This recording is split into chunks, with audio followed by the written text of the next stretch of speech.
Antes de mais nada, eu trouxe aqui algumas reflexões para a gente fazer, porque a primeira coisa que eu preciso deixar claro é rechaçar que o que está acontecendo é em razão de número de policiais militares na cidade. Isso não é verdade, então já começo a falar sobre isso. E aí, ao longo da minha fala, eu vou mostrar o porquê. E, ao final, eu vou falar o que cada um de nós podemos fazer, né? Pode passar, por favor. Então, não, volta. Eu trouxe aqui um tema bastante instigante, porque, ao invés de eu trazer o número, eu vou mostrar o cenário nacional que o BAR faz parte, cenário de Minas, Brasil e o BAR. Então, eu trouxe esse tema aí, entendendo nossa insegurança, que a todo momento, em todo instante, a gente vê. Só que a gente vê só a ponta do iceberg, a gente não consegue ver o iceberg como um todo. Aquilo que está submerso, a gente não percebe. Eu tenho certeza que muitas coisas que a gente vai trazer aqui, apesar de ser lei, poucas as pessoas têm essa percepção clara. A gente só está vendo a ponta do iceberg, que é os policiais na rua, mas não está vendo o que vem após a ação policial. Pode passar, por favor. Eu queria deixar claro aqui, eu trouxe esse currículo aqui para mostrar que a pessoa, eu, como comandante do 21º Batalhão, eu tenho quase 28 anos de polícia militar, já fiz todas as especializações dentro da instituição, tenho conhecimento sobre segurança pública. Por que eu estou falando isso? Passa, por favor. Sou bacharel em Direito, então tenho uma série de... Aqui, eu queria fazer uma provocação inicial, que é justamente a gente pensar política pública. São várias portas que a gente está vendo ali, né? Então, a primeira provocação que eu faço é: quantos dos senhores, não precisa responder não, são só perguntas, né? Quantos dos senhores e senhoras já solicitaram aqui aberturas de escola, criação de novas unidades escolares? Quantos dos senhores e senhoras pediram a criação de hospitais, postos de saúde, né? Eu sei que não faz parte da legislação municipal, mas provocaria falando assim: quantos dos senhores pediram a construção de presídios? Por que eu estou falando isso? Apesar de a secretaria, o município não ter responsabilidade pelo cumprimento da pena dos presos, eu faço essa provocação porque esses 3 direitos que eu estou falando aqui, educação, saúde e segurança pública, eles são direitos fundamentais, são direitos humanos. A gente fala tanto em direitos humanos, né? Então, os 3 são direitos humanos. Então, da mesma forma que eu peço para um hospital regional, da mesma forma que eu peço uma escola maior, universidades, né, que são direitos fundamentais e que nós, seres humanos, precisamos disso, nós não podemos esquecer que presídio, cadeia, também é necessário. Então, é a primeira provocação que eu faço. Então, quando a gente estamos diante das portas, a mesma vontade para fazer escola, para fazer hospital, a gente tem que ter a vontade para fazer cadeia, né, para o encarceramento das pessoas que cometeram delitos. Pode passar, por favor. Eu mudei ali a situação, porque eu falei que o meu currículo, né, eu sou preparado para ser um policial militar, e com o passar do tempo, a maturidade profissional me fez chegar onde eu estou hoje, preparado para assumir uma unidade da Polícia Militar. Só que no Brasil nós não vemos isso. Eu tirei o nome só para não gerar polêmicas, mas certo cidadão, que olha, isso aí eu busquei no Wikipédia, não vou citar o nome do cidadão, vou deixar na reserva aí, mas ele foi ex-guerrilheiro, está lá no Wikipédia, depois no 1 a 1 aí, quem quiser eu falo. Ele foi ex-guerrilheiro e ele foi cotado para ser ministro de defesa, está aqui embaixo aqui, ó. Bom, aí eu me pergunto, né, para chegar a comando de um batalhão da Polícia Militar, tive que fazer vários cursos, especializações, uma maturidade profissional de quase 28 anos de polícia, e a pessoa, para tomar conta do Brasil, da defesa do Brasil, ele é ex-guerrilheiro. E aí a gente percebe que isso começa a desvendar algumas coisas para a gente. É a mesma coisa que a gente colocar pessoas que não estão habilitadas para estar em determinados cargos. Será que, de fato, um ex-guerrilheiro é a pessoa mais indicada para ser um ministro de defesa do Brasil? Passa, por favor. São só reflexões, né? A minha percepção, isso aqui é opinião minha, tá? Não enquanto comandante, não é o posicionamento da instituição. O meu posicionamento, Jovânio, é que hoje o Brasil vive uma guerra civil não declarada. A gente tem uma guerra civil não declarada. Os números mostram isso para a gente. Os índices de criminalidade no Brasil são números assustadores. Apreensão, isso aí foram armas, não foram armas destinadas às forças de segurança, foram armas apreendidas. É só uma foto, né? A gente vê, aqui em Ubá, esse ano, foram apreendidas 4 granadas antipessoal. Sabe o que é isso? São granadas de corpo de aço, que quando ela explode, ela vira estilhaço de aço e mata todo mundo. Se uma granada dessa estiver aqui, o estilhaço de aço, onde pegar, a depender de onde pegar, mata uma pessoa. Se ela pegar no cérebro, mata uma pessoa. Aqui em Ubá, 4 granadas antipessoal foram apreendidas. Fuzis são apreendidos constantemente em várias partes do país. Isso não é em qualquer local. Passa, por favor. Então, a minha percepção é que o Brasil hoje vive uma guerra civil não declarada. Trazendo alguns dados, talvez ele já passou aí 5 anos, mas traz para a gente um norte para a gente poder entender o que é o cenário do Brasil. Em 2017 foram registrados 65 mil assassinatos no Brasil, o que equivale a 31,6 homicídios por grupos de 100 mil habitantes. Nesse mesmo ano, nos Estados Unidos foram 5,3, na Inglaterra 1,2, na Alemanha 1 e no Japão 0,2. Então, como eu disse, o Brasil vive uma guerra civil não declarada. Olha a comparação dos Estados Unidos com o Brasil. Isso, dados de 2017, né? O pior não são os homicídios. Olha ali, a média de elucidação dos homicídios do Brasil é de 8%. Elucidação é a identificação da autoria. Quem matou fulano? Não estou falando na condenação, não, que aí esse número reduz mais ainda. Já nos Estados Unidos, entre o período aí de 1980 e 2005, a taxa mais baixa foi de 62%. A mais baixa, a no Brasil 2%. E aqui, senhores, eu quero deixar uma ressalva e uma observação muito clara. Eu não quero, e não é a minha pretensão, de apontar dedo para nenhuma autoridade, seja delegado, promotor, juiz. Eu estou falando do sistema no Brasil. Eu estou me referindo às leis no Brasil. Eu não posso apontar dedo para nenhum deles, porque eu faço parte do sistema também, e eu enquanto instituição. Então eu quero deixar isso claramente, e várias vezes eu vou voltar nesse assunto, porque às vezes a pessoa que nos acompanha de casa pode pegar só um trecho da minha fala e não pega a fala por completo.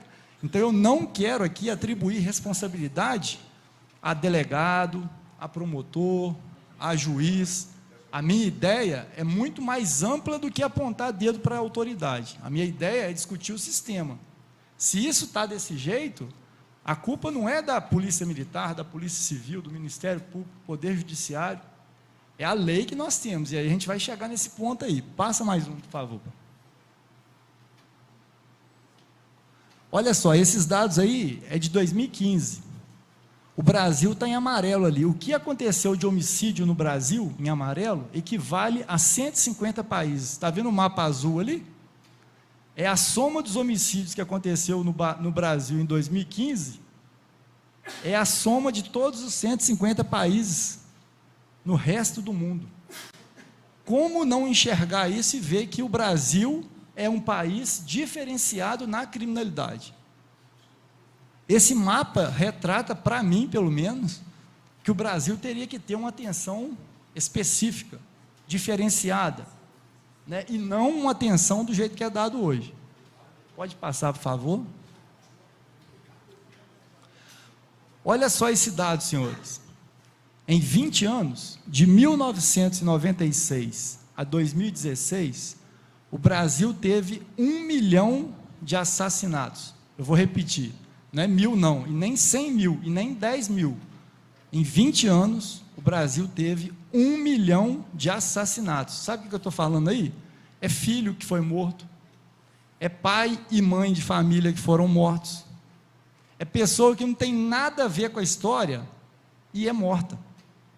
E outras pessoas que estão envolvidas na criminalidade e foram mortos. 1 milhão de pessoas. Era como se a gente pegasse 10 UBA, com a população toda, em 20 anos.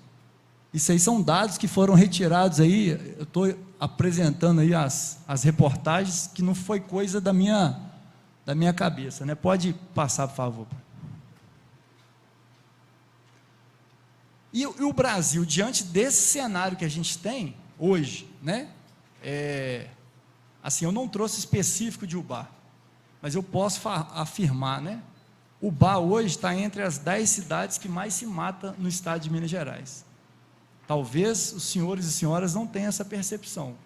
UBA está hoje entre as 10 cidades com maior número de homicídios tentados e consumados que acontece na cidade. É pela falta de policiamento? Mais uma vez eu rechaço aqui a ideia de que a falta de policiamento, que alguns dizem, não é por conta disso. Porque várias e várias pessoas já foram presas 5 vezes, 10 vezes, 27 vezes, 37 vezes e estão soltas. Se a gente tivesse mais policiamento, talvez seria preso 40, 50 vezes. Repito, o problema não é da Polícia Civil, do Ministério Público, da Polícia Militar, do Poder Judiciário. É a lei. É a forma que é feita a lei hoje em dia. Passa, por favor. Uma situação, uma aberração que só tem uma criação, não vou falar aberração não, porque é feio, mas uma inovação é essa aí, ó. No Brasil, é a questão chamada progressão de regime. O cidadão é condenado à prisão, ele cumpre determinado tempo na cadeia, preso, e depois ele vai progredindo na carreira, até chegar à chamada prisão domiciliar. O cara está preso em casa, tornozelado, ele pode ir na padaria, sentar na Praça São Januário, tomar um sorvete, e a depender do horário tem que voltar para casa. Isso é, né, de certa forma, é uma forma de controle que ele corre risco de matar ou de morrer nesse meio tempo. Então, essa ideia que no Brasil tem, né, de progressão de regime, é algo que foi criado aqui. Só para ter uma ideia, uma pessoa matou a outra.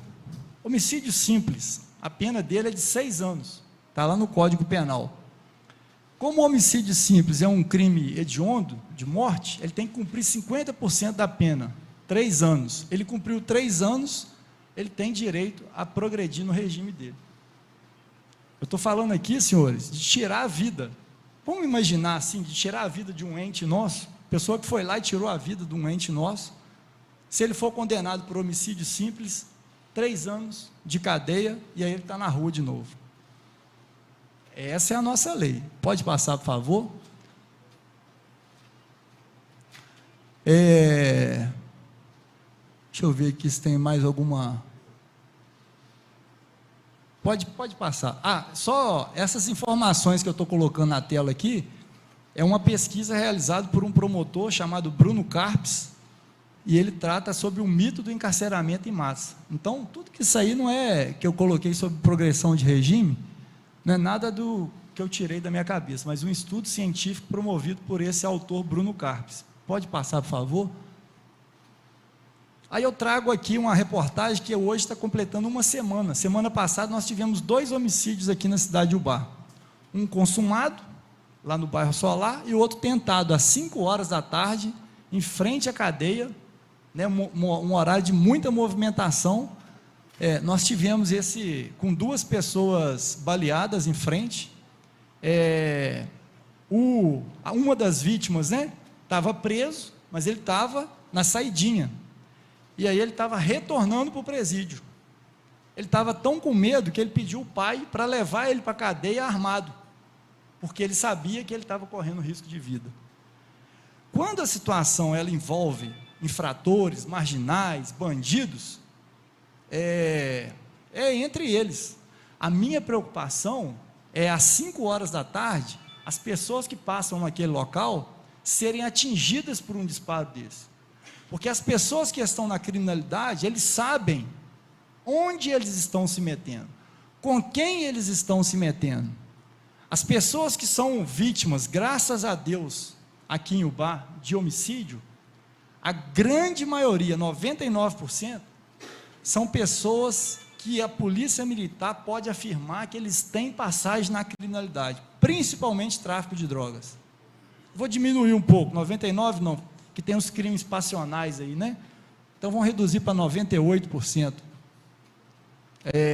Então essas pessoas, aquela quantidade de disparo que foi lá no bairro Palmeiras, o cara estava envolvido na criminalidade e sabia onde estava se metendo. Ninguém dispara mais de 30 disparos contra uma pessoa, não é à toa não, aquilo dali foi execução à luz do dia, e a pessoa, tanto quem deu o tiro, quanto quem foi vítima, já foi preso mais de uma vez. Pode passar, por favor. Esse aí, ó, é o suspeito, eu coloquei só as iniciais, ele já foi preso 11 vezes, quem deu o tiro lá na porta do presídio, foi preso 11 vezes, em 2021 foi preso, 2022 foi solto, e aqui eu volto a falar, a culpa disso é de quem? É de A, B, C ou D? Não, é a lei, é ela que determina fazer essas situações, é ela. Quer ver um absurdo? O menor hoje, ele pode matar qualquer um, quando ele completa 18 anos, ele vira um anjo alado, não aconteceu nada, é uma aberração isso, é uma vergonha isso, tem que mudar. Se o cara matou, coloca na ficha criminal dele, é menor, ele sabe o que ele está fazendo. O Estatuto da Criança e Adolescente é um dos mais avançados, uma das mais avançadas legislações que o Brasil, que o mundo tem, é o ECA, só que a gente tem que saber interpretar o ECA, é para proteger crianças e adolescentes, pessoas dignas de estar no nosso meio. Tem adolescente de 16 a 18, 14, 13 anos aí, que sabe o que faz e não é digna de estar no nosso meio. Não estou falando de matar não, tá? Estou falando que precisa de estar apreendido, como é o termo correto. E a gente não pode limpar a ficha dessas pessoas, que eles não são dignos disso, porque tira a vida de um ente querido nosso, sem dor no coração. Então a gente precisa rever isso com urgência, e uma das formas de rever isso, é deixar que o que ele fez como adolescente, que fique na sua ficha criminal o resto da vida. A gente não pode esquecer isso. Esse aí nós vamos pegar ele, pode passar por favor. Olha uma outra questão que a gente precisa rever, furto. Eu não sei se, provavelmente alguém que está nos acompanhando aqui já foi vítima de furto. Furto, ele se difere do roubo. O furto, eu deixei o meu celular aqui, fui beber uma água, quando eu voltei sumiu. Aí eu fiquei sabendo que foi o Zé Carlos, brincando, tá? Estou brincando, tá? Estou brincando. O que é o furto? A pessoa subtrai sem violência, ok? E tem o furto qualificado. Eu estou dormindo na minha casa, aí alguém arromba a janela, a porta, vai lá e subtrai o celular. Isso é furto. A violência, com a violência a gente dá o nome de roubo. Passa isso aqui, eu cheguei com a arma, ou com a faca, ou ameaçando a pessoa, aí ele me entrega com medo. Isso é o roubo, numa linguagem mais simples. Então nós estamos falando do furto simples e furto qualificado. O furto simples, a pessoa furtou. Se a gente conseguir identificar a pessoa que foi furtada, que furtou, né, a pena dela é a suspensão condicional do processo. O que é a suspensão condicional do processo? Descobriu, a gente faz uma espécie de negociação. Se você pagar uma cesta básica, a gente encerra o processo, nem vai para frente, está feito, eu pago a cesta básica. Suspensão condicional do processo, esse é o nome.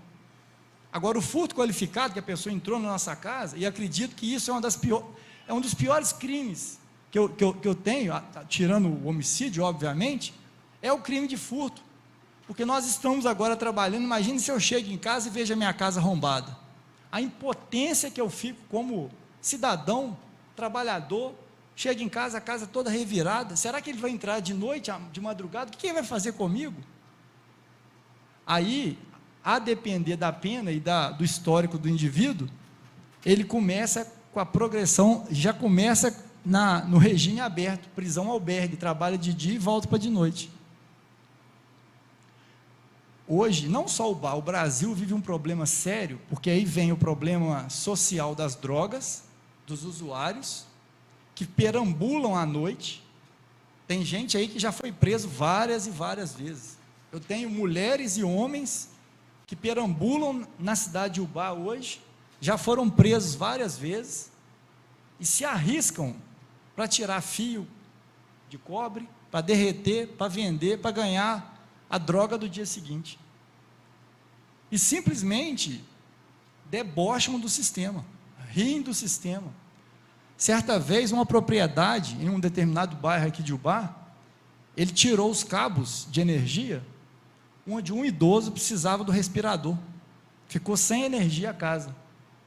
Se não fosse o cilindro de oxigênio extra que tinha lá, aquele idoso poderia morrer pela falta de energia elétrica que esse doente, fez isso.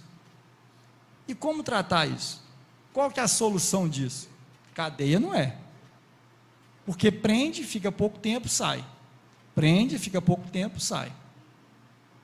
Então não adianta, a gente sabe quem é. A gente cadastra as pessoas, para vocês terem ideia, a gente tem uma patrulha da madrugada. O que é essa patrulha da madrugada?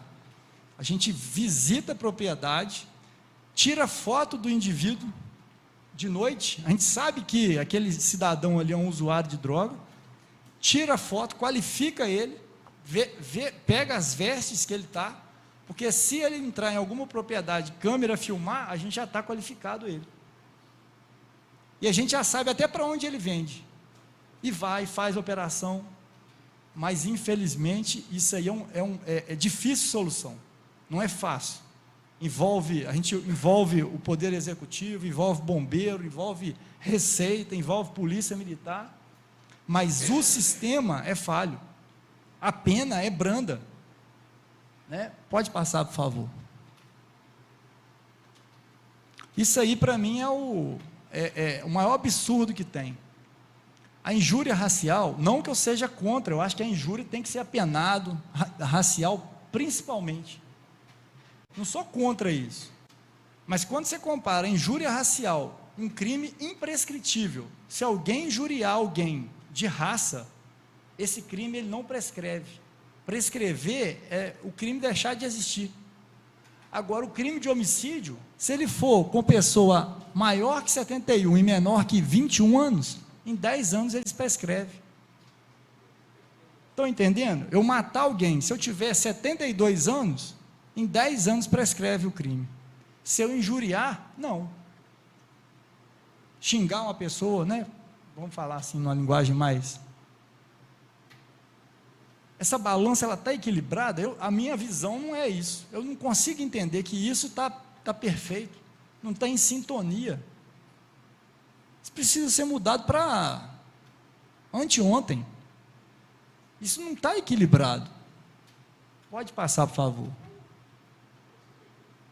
Além disso, hoje em dia nós vivemos uma escolha racional para o cometimento do crime. Vou repetir aqui, escolha racional para cometimento do crime. Vale a pena cometer crime. Quer ver um exemplo? Vou citar aqui. Uma mulher foi estuprada. Aí, durante as diligências, a gente consegue prender esse autor. Leva para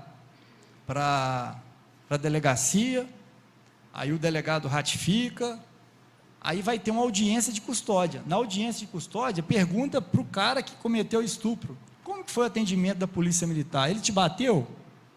Ele praticou violência contra você? As perguntas são essas, e é para verificar se o policial militar cometeu algum abuso ali no ato da prisão. A audiência de custódia é com essa finalidade. Eu não acho que está errado isso não. Só que a gente não pode esquecer que do outro lado da balança existe uma vítima. Quem que foi atrás da vítima? Quem que já aproveitou e colheu o termo dessa vítima? Quem que fez uma audiência de custódia com a vítima? Qual foi o amparo psíquico-social que foi dado para a vítima? Pelo contrário, senhores, se esse autor chegar a ser condenado, ele vai ter visita íntima. Nós, todos aqui, pagamos para que esse autor que cometeu estupro, ele tenha direito à visita íntima. Que ao longo de um ano, ele saia 35 dias de dentro da cadeia, nas saidinhas. Lembra o caso da Suzane Richthofen, que matou os pais? Que no dia das mães, dia dos pais, ela sai na saidinha? Isso, a meu ver, é algo que debocha de todos, ri na cara de todos nós isso. E ninguém fala nada. Isso é um afronto a um Estado democrático de direito, ao trabalhador, ao contribuinte. Isso é afrontoso. Além disso, ele, quando está preso, ele recebe auxílio reclusão. Sabiam disso? Prisão é punição. Eu não estou falando punição da pessoa passar fome, não ter banho, não é nada disso. Ele tem que ser preso, ele tem que ser condenado, ele tem que pagar para aquilo dali. Pagar por aquilo dali. Não é ficar um tempinho, progredir de regime, sair e está 0 a 0. Isso está debochando da nossa cara, está valendo a pena, gente. É auxílio reclusão, é visita íntima. A ideia de o preso precisa de ressocialização. Preso não precisa de ressocialização, não. Preso precisa de ser punido. Punido. A meu ver, a minha visão é que se ele fez algo errado, ele precisa ser punido. Saída temporária, suspensão condicional do processo e tantas outras coisas que a gente tem hoje aí. Até quando que a gente vai ficar calado diante disso? Até quando? Pode passar, por favor. Olha aqui, eu peguei uma reportagem aí. Estado do Rio registra 53 roubos para cada inquérito solucionado pela Polícia Civil. Eu busquei uma matéria que tivesse dados de pesquisa, né? Então esse sociólogo Inácio Cano, ele fez uma pesquisa e descobriu que 3% das ocorrências de roubo resultam em condenação de um ou mais réus. Ou seja, do total de crimes de roubo que teve, só 3% chega à condenação. É muito pouco. De 350 mil assassinatos, somente 53 são elucidados. Elucidados não quer dizer condenados, ou seja, 2%. Mostra aquele dado que eu apresentei no slide lá no início. Então, olha que absurdo. No Brasil, matar alguém leva a elucidação, que não é a condenação, ou seja, identificar quem que de fato cometeu o crime, em somente 2%.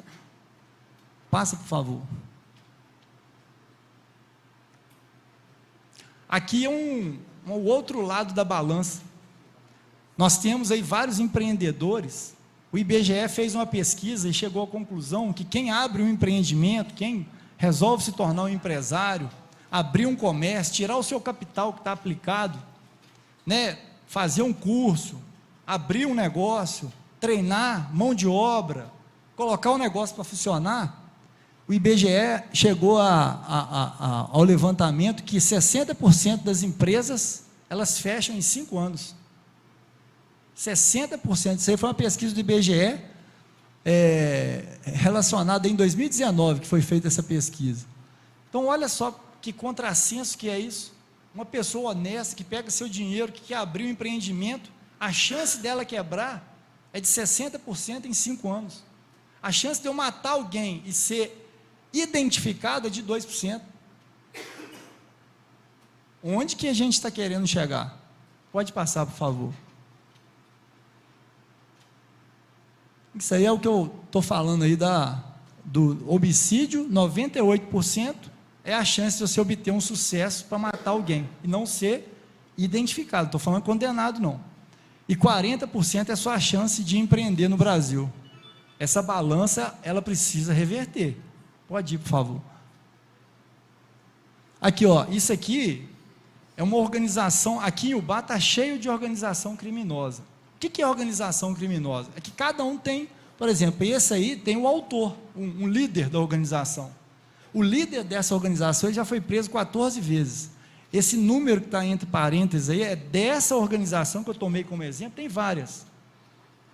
Olha a quantidade de vezes, olha lá, 27, 35, 9, 27, 8, 19. Não, tudo maiores. É 27 vezes que ele foi preso. Isso é um absurdo, gente. E sabe o que é prender alguém? Prender alguém é correr o risco. Quando eu entrei na polícia, eu fiz um juramento lá de defender a sociedade, né? Eu entrego a minha vida para a sociedade. Agora, se entregar sua vida 35 vezes, está pior que gato, hein? Isso como que fica um policial militar que vai prender um cara 35 vezes? Eles debocham, estão debochando, não é do policial militar, não. É do Estado brasileiro, é do Estado democrático que nós vivemos. Até quando que nós vamos tolerar um negócio desse? Pode passar, por favor. Isso aqui é um outro dado interessante, é o mito do encarceramento em massa, que a gente fala que o Brasil prende muito, né? E aí, pode passar mais um, por favor. Mais uma vez, eu estou citando esse promotor de justiça do Rio Grande do Sul, ele fez uma pesquisa chamada Mito do Encarceramento em Massa, tem até um livro, e ele fez um comparativo dos dados do Infopem, que é os dados oficiais do sistema prisional do Brasil, e, por outro lado, o Ministério Público, ele tem o controle externo das forças de segurança. Então, semestralmente, o Ministério Público vai na Polícia Militar, na Polícia Civil, na Polícia Penal, para verificar as condições, como que os policiais militares estão agindo, né, e para fazer alguma auditoria externa que ele faz. Então, o que esse promotor fez? Ele pegou os dados oficiais de prisão com os dados daquelas pessoas que estão de fato atrás das grades, para comparar se de fato os dados do Infopem estão batendo. E aí, olha lá, para se ter uma ideia, na época que ele fez a pesquisa, o órgão nacional informava que tinha 622 mil presos. Passa mais um slide, por favor. Acho que é nesse aqui que vai... Olha lá, ó. 622 mil presos, quando na verdade o Brasil possui 456 mil presos. Parece pouco, diferente, mas isso mostra que na América do Sul, que tem 13 países, o Brasil fica na 8ª posição. Aí eu volto naquele mapa lá atrás, lembra aquele mapa lá atrás, que você pega 150 países do mundo? Aí que a gente vê que aquilo que está acontecendo no dia a dia da rua, da criminalidade, do roubo, do assalto, do homicídio, que lá na ponta da linha, na condenação e o cumprimento da pena não está chegando lá, atrás das grades. O Brasil fica em 8ª posição e na posição mundial em 60ª. Se em um ano o Brasil teve mais homicídios que 150 países juntos, ficar na 60ª posição mostra para mim que o Brasil é uma terra que vale a pena investir na criminalidade. É uma terra interessante para se investir disso. Qual é a resposta que nós estamos dando para os infratores? O que nós queremos passar para o cidadão de bem? Pode passar, por favor? Essa proliferação de ONGs é outra reflexão que a gente precisa. A gente vive hoje em um país que nós estamos vendo lá a guerra em Israel, né? Qual que é de fato a origem daquela guerra? Se a gente for perguntar aqui, cada um vai ter uma opinião.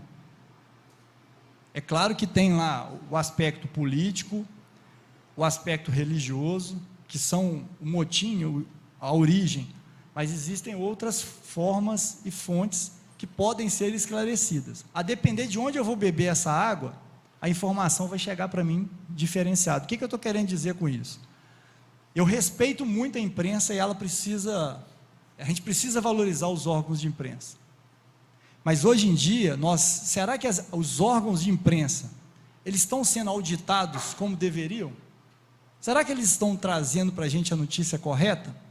Aí, é um casamento perfeito, é uma ONG de, vamos colocar, de cupim, para estudar o cupim. Aí essa ONG que estuda o cupim, ela faz um estudo, e nesse estudo apresenta que o cupim faz bem para a madeira, que a gente tem que deixar o cupim na madeira, não pode matar não, que ele é bom para a madeira. E aí vem um órgão de imprensa e irradia essa notícia como verdadeira, porque foi um estudo científico de uma ONG, só que essa ONG tem um financiamento duvidoso por trás dela. E várias ONGs que nós temos no Brasil hoje estão falando sobre segurança, quando de fato são verdadeiros cupins da nossa sociedade. E a gente precisa entender isso. Pode passar, por favor. Isso aqui são os dados, né? Olha a quantidade de... Isso aí foi de... Deixa eu ver aqui que ano que eu busquei isso, que eu acho que foi... Aqui, 26/5/2023. O Brasil tinha 835, isso, dados oficiais. Mas na prática, eu não sei quanto que é isso. Porque isso aí, antes teve uma pesquisa que mostrou quantos estavam atrás das grades mesmo. Desse número aí eu não sei. Aí eu já fico em dúvida. Quanto de 800 mil presos estão de fato atrás das grades? Então a gente começa a ficar em dúvida, né? Pode ir, por favor. Aqui fala de uma porta giratória. O sistema carcerário no Brasil hoje, ele funciona igual uma porta giratória, que é as portas de entrar em hotel chique, né? Nesses bancos, né? O que ele está querendo dizer aqui? Que num semestre, isso dados do Infopem de 2014, enquanto ingressaram 280 mil no sistema prisional, saíram 200 mil. O que de fato ficou preso? 80. Ou menos disso, né? Porque 80 mil, que foram 280 que ingressaram e saíram 200. Né? Pode passar, por favor. A outra questão que a gente precisa discutir muito é essa ideia, e todo mundo que vê essa foto fica de certa forma comovido, né?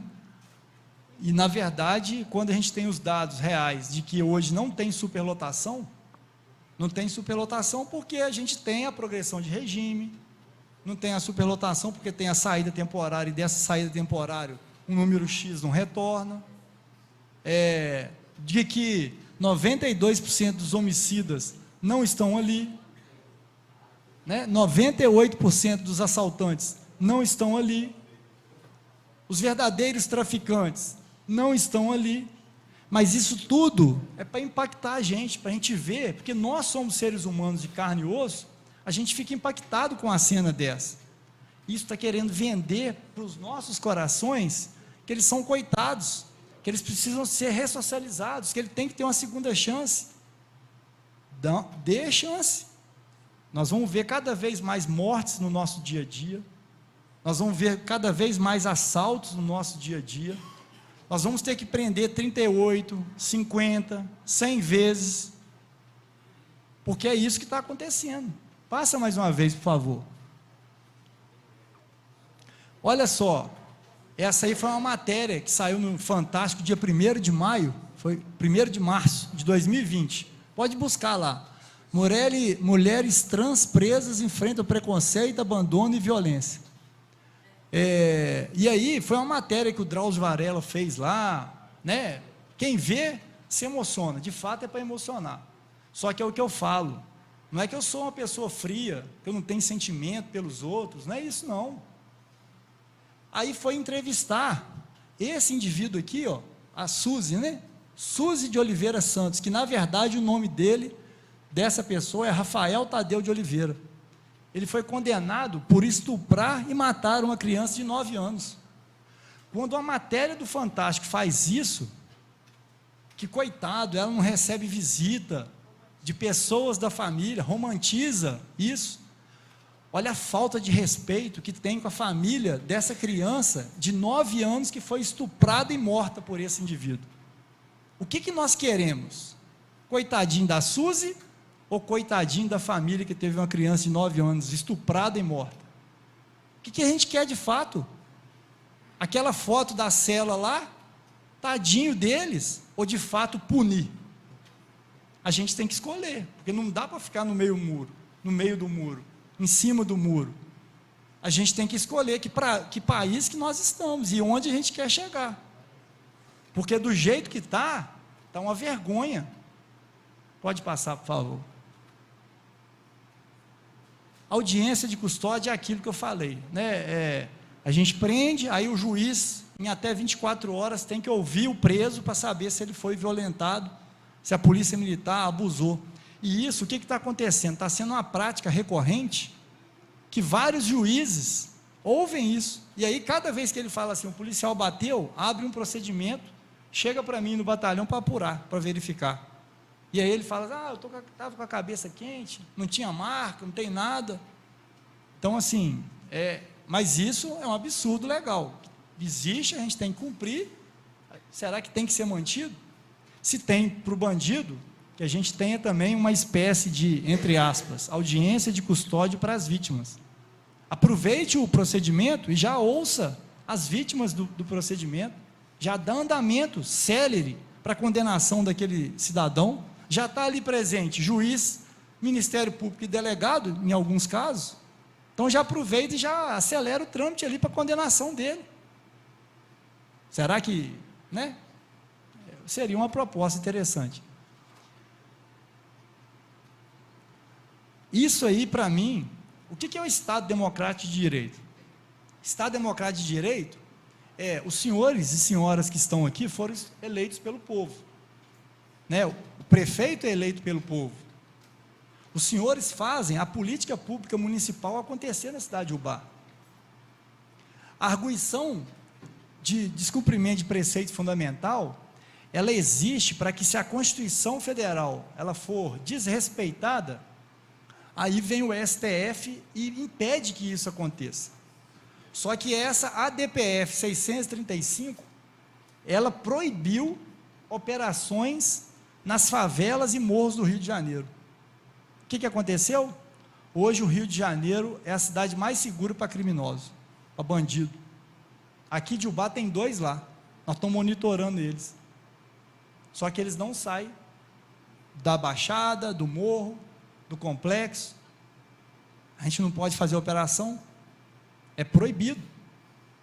Aí eu pergunto, eu que tenho 28 anos de polícia militar, entendo alguma coisa de política pública, especialmente segurança pública, como que o judiciário impede uma ação de política pública na esfera estadual e municipal? Qual que é a finalidade? Eu não sei se está aqui, passa mais um aí, só para eu ver se está ali. Tá. O pior, que o pedido que foi feito, eu li essa, eu não estou falando aqui da boca para fora, eu peguei essa DPF e li. Sabe quais são os argumentos para que essa DPF 635 fosse aceita? Matérias de jornal. Aí eu me pergunto a veracidade dessas matérias de jornal. E aí hoje, o Rio de Janeiro é um local seguro para vários líderes de organizações criminosas. Infelizmente. Infelizmente. Pode passar, por favor? Aí eu pergunto, né? Estado democrático, quem faz política pública são os senhores. São deputados estaduais, federais, senadores, prefeitos, governadores, presidentes. Eles foram, à luz da nossa Constituição, responsáveis pela implementação e fiscalização de políticas públicas. O Poder Judiciário cabe julgar. Então, a meu ver, é uma reflexão que a gente precisa fazer. Pode passar, por favor.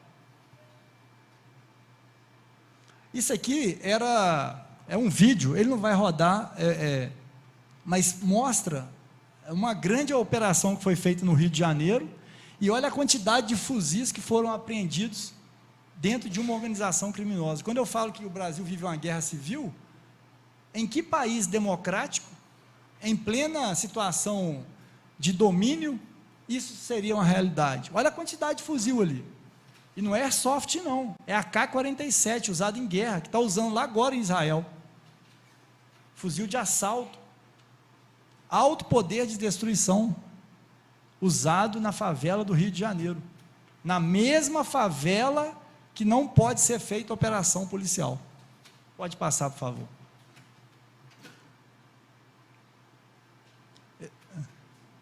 Aí, ó, o que foi apreendido lá? Granada, tá vendo aqui? Ó, aquelas granadas ali, algumas delas nós encontramos aqui. Ah, isso aqui, eu acabei olhando aqui, distraindo o texto, né? Esqueci do que eu ia falar. Tá não.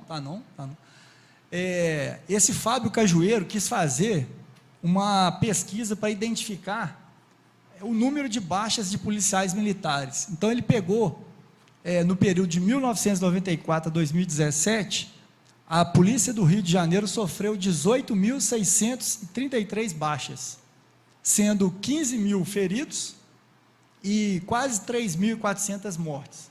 E aí ele foi comparar outras polícias do Brasil, outras polícias do mundo, mas não teve felicidade. Então ele teve que comparar com guerra, para chegar a esses números e ter como comparar. E aí ele fez comparativo do exército brasileiro na Segunda Guerra Mundial e as forças dos Estados Unidos em várias guerras do século XX. Passa, por favor. E aí ele chegou na conclusão que em 2017 a taxa de homicídios no Rio de Janeiro foi de 40 por 100 mil habitantes. Isso aí da população. Enquanto que da PM foi 249 por 100 mil habitantes. Para você ter uma ideia, recentemente a ONU divulgou um balanço. A cidade mais insegura do planeta é uma cidade da Colômbia, que tem em torno de 64, salvo engano, homicídios por grupo de 100 mil habitantes. Isso, dados desse ano. As 50 cidades mais violentas do mundo, o Brasil, salvo engano, tem 10 cidades, que estão na região nordeste e norte do país. E a mais violenta, eu esqueci o nome da cidade, salvo engano, é 64 homicídios por grupo de 100 mil habitantes. Em 2017, a PM lá era de 249 por grupo de 100 mil habitantes. Um PM no Rio corre 6 vezes mais risco de ser assassinado que um cidadão comum. A possibilidade de um PM ser ferido no Rio foi mais de 1.613 vezes superior ao risco de um soldado americano ser ferido na Guerra do Golfo Pérsico. 1.613 vezes é a chance de um policial no Rio de Janeiro ser ferido, ou seja, ele tem mais chance de escapar com vida na Guerra do Golfo do que ser um policial no Rio de Janeiro. Entre 2016 e 2017, a Polícia do Rio participou em média diária de 9 confrontos armados com infratores. E aí eu volto naquele terceiro slide, né? Que a gente tem os especialistas, né? Especialistas sem nenhuma experiência real, vêm há décadas tratando o bandido como vítimas indefesas. O criminoso é produto de uma sociedade injusta e não tem responsabilidade por suas escolhas. Ou seja, ele faz o que ele quiser. E, infelizmente, ele tem o livramento condicional, ele tem a progressão de regime, ele fica parte do tempo preso. Passa, por favor. Drogas, né? Pode passar, por favor. Albert Einstein falava isso aí: insanidade é a gente fazer repetidas vezes e querer resultados diferentes. Ou seja, a lei de droga, pode passar mais uma vez, ela é de 2006. A lei, ela tem uma finalidade. A de hoje, dessa aí, ela queria atenção, reinserção social de usuários, né, tratamento daquelas pessoas. Esse pessoal que perambula na rua aí, eles precisam, não é da polícia. O usuário de crack, ele precisa de ser tratado. Não adianta prender, eles precisam de um tratamento, eles estão infeccionados por uma doença. E não é a algema que é o antibiótico que eles precisam. Infelizmente não é isso. Só que a gente vê que essa política de 2006, ela não é eficaz. a gente não tira as drogas do meio, cada vez mais prolifera, a gente não trata os usuários, né? Pode passar, por favor. Então, a gente precisa, de fato, repensar no que a gente... Pode passar mais uma vez, por favor. Aqui eu já estou terminando aqui. Qual política pública a gente quer? Eu não estou falando de liberar as drogas, não estou falando de descriminalizar, eu estou falando que a política pública de drogas precisa de ser repensada. Ela precisa de ser questionada. O que a gente pode fazer para avançar? Né? Pode passar, por favor. Pode passar. Só para... eu acho que eu já preciso de ser repensado. Pode passar? Eu acho que acabou já. A cadeia de custódia. Cadeia de custódia, cabe uma reflexão também.